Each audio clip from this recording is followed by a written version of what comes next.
نوح علیہ السلام 950 سال روئے ہیں، 950 سال کے بعد جو ہاتھ اٹھائے ہیں تو اللہ نے ان کی دعا کو ایسا پسند کیا کہ اسے قیامت تک قرآن کا حصہ بنا دیا اور قیامت تک پڑھنے کے لیے ہمیں حکم دے دیا، اور دعائیں کیسے مانگی جاتی اس کا سلیقہ سکھا دیا، اور کس درد سے نوح پکارے تھے وہ سورا نقشہ بیان فرما دیا۔ 950 سال پھر 3 نسلیں ختم ہو گئی، پتہ نہیں کتنی نسلیں ختم ہو گئیں۔ نوح علیہ السلام کی عمر زیادہ تھی، عام لوگوں کی عمر اتنی نہیں تھی اس وقت بھی۔ پوتے پڑ پوتے کفر پہ چلتے چلے گئے، آخر تھک کر کہا رب انی دعوت قومی لیلا ونہارا فلم یزدہم دعائی الا فرارا وانی کلما دعوتہم لتغفر لہم جعلوا اصابعہم فی آذانہم واستغشوا ثیابہم وأصروا واستكبروا استكبارا ثم إني دعوتهم جهارا ثم إني أعلنت لهم وأسررت لهم إسرارا فقلت استغفروا ربكم إنه كان غفارا يرسل السماء عليكم مدرارا ويمددكم بأموال وبنين ويجعل لكم جنات ويجعل لكم أنهارا ما لكم لا ترجون لله وقارا وقد خلقكم أطوارا ألم تروا كيف خلق الله 7 سماوات طباقا وجعل القمر فيهن نورا وجعل الشمس سراجا والله أنبتكم من الأرض نباتا ثم يعيدكم فيها ويخرجكم إخراجا والله جعل لكم الأرض بساطا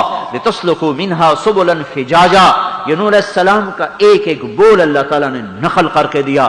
نوح کہہ رہا تھا میرے رب میں نے اپنی قوم کو دن میں پکارا، رات میں پکارا، زور زور سے پکارا، آہستہ آہستہ پکارا، چپ کے ایک ایک سے سرگوشیاں بھی کی، بات بھی کی، اعلان بھی کیے، بیان بھی کیے، پیچھے بھی پھرا، پر انہوں نے کانوں میں انگلیاں دے لی، انہوں نے کپڑوں سے چہروں کو ڈھانپ لیا، تکبر میں سخت ہو گئے، پر میں انہیں سناتا رہا او اللہ کے بندو توبہ کر لو، اللہ بارشیں دے گا، اللہ رزق دے گا، اللہ اولاد دے گا۔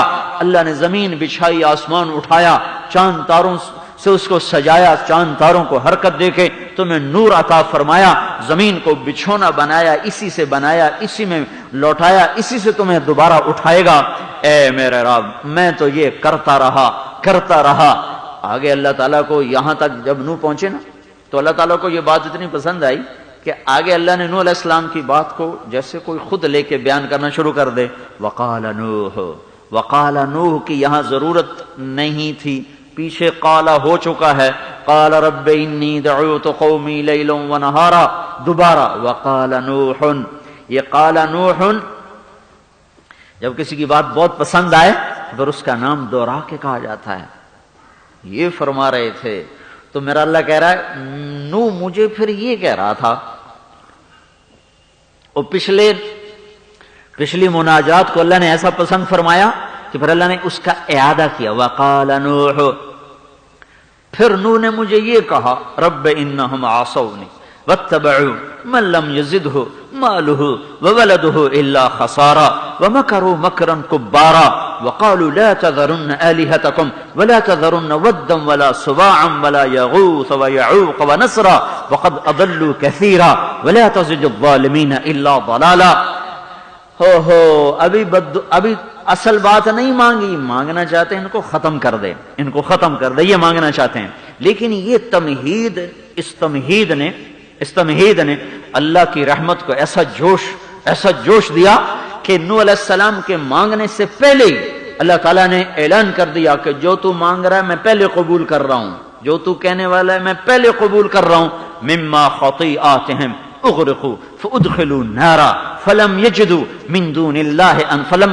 لهم من دون اللہ انصارا۔ چل تیرے مانگنے سے پہلے اعلان کر دیا یہ ڈوبیں گے، یہ ہلاک ہوں گے، یہ جہنم میں جائیں گے، ان کا کوئی ساتھی نہ ہوگا۔ اس کے بعد نوح علیہ السلام کی دعا آ رہی ہے رب لا تذر على الارض من الكافرین دیارا انک ان تذرهم یضلوا عبادک ولا یلدوا الا فاجرا کفارا۔ میرے رب اب ان کا صفایا کر دے، اب رندہ پھیر دے، کوئی زندہ نہ چھوڑ، ان سب کو برابر کر دے، اس لیے کہ یہ نسل در نسل کافر پیدا ہو رہے ہیں. بس رب غفر لی ولوالدیہ، مجھے میرے ماں باپ کو معاف فرما، ولمن دخل بیتی مؤمنا وللمؤمنین والمؤمنات، اور ایمان والے مرد عورتوں کو معاف فرما، ولا تزد الظالمین الا تبارا، ان کی ہلاکت کو بڑھا دے بڑھا دے بڑھا دے. تو اللہ تبارک و تعالیٰ نے پھر اسی طرح اس دعا کو قبول فرمایا. ففتحنا ابواب السماء بماء منہمر وفجرنا الارض عیونا فالتقى الماء على امر قد قدر وحملناه على ذات الواح ودسر تجری باعیننا جزاء لمن كان قد كفر.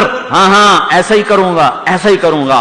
آسمان کے دروازے کھول دیے، زمین کے چشمے ابلنے لگے، زمین ابلنے لگی، آسمان برسنے لگا، زمین کا پانی ابل رہا ہے، آسمان برس رہا ہے، بچہ بھی سامنے جا رہا ہے. فحال بینہم الموج فکان من المغرقین واستوت علی الجودی، وہ جودی پہاڑ پہ جا رہی ہے. وہی تجری بہم فی موج کالجبال، پھر اللہ تعالیٰ نے پانی کو اٹھایا اور طوفانی موجیں بلند ہوئیں اور ایمان والے بیٹھے، اور ایک ایک جوڑا اللہ تعالیٰ نے کہا تھا بٹھا لو. ساری کائنات کے جانور نہیں جو میسر موجود، یہ نہیں کہ ساری دنیا کے جوڑے جو میسر موجود تھے. اتنی بڑی کشتی کون بناتا؟ اتنی بڑی کشتی کہاں سے بنتی؟ جو موجود ہیں اس کا ایک ایک جوڑا اٹھا لے. تو ایک روایت میں آتا ہے سب سے پہلے چونٹی کو بٹھایا اور سب سے آخر میں کھوتا آیا، گدھا.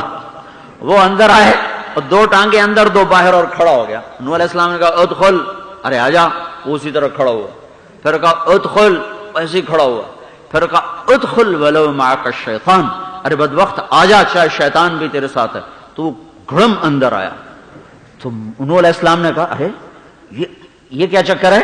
کہا جی شیطان میری دم پکڑ کے کھڑا تھا، اندر نہیں آنے دے رہا تھا. جب آپ نے غصے میں کہہ دیا آجا چاہے شیطان بھی ہے، تو اب وہ بھی اندر آ چکا ہے. وہ اس کو بھی تو اللہ نے بچانا تھا، اور کہیں جائے پناہ نہ تھی اس دن کشتی کے سوا، کوئی نہیں بچ سکتا تھا کشتی کے سوا.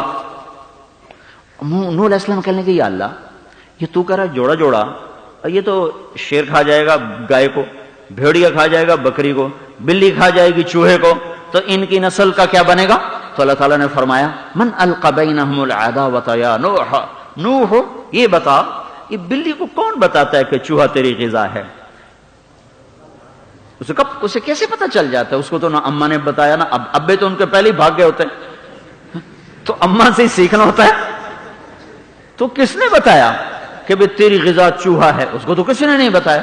بھیڑیوں کو کس نے بتایا تیری غذا بکری؟ اور شیر کو کس نے بتایا تیری غذا گائے ہے؟